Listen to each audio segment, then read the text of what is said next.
Sangkot sa robbery, akyat bahay at technical carnapping. Ang pangkat na nadakip ng mga tauhan ng Task Force Limbas ng PNP Highway Patrol Group sa Caloocan ang tumatayong leader. Ang lalaking ito na isa palang dating pulis na nabaril sa paa ng HPG. Dismiss na po way back 2013. Ang last unit assignment niya po is si National Capital Region Police Office Holding Unit. So kinasuhan po siya ng grave misconduct, kaya malamang po yun ang kinadismiss niya. Humarap sa media ang isang negosyanteng vlogger na tinarget umano ng mga suspect bago sila nadakip.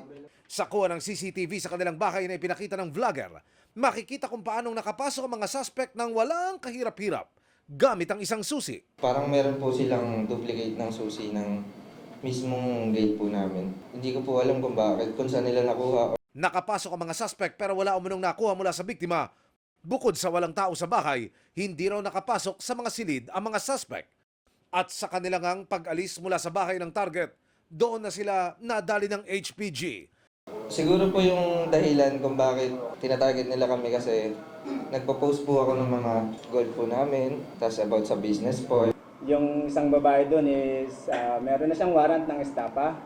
Ang style naman nila, kunyari, they will deliver cakes from the local government units, mga birthday cakes. And once na pumatok sila sa pinto, binuksan na yung pinto, itong grupo niyang mga kalalakihan, papasukin na yon.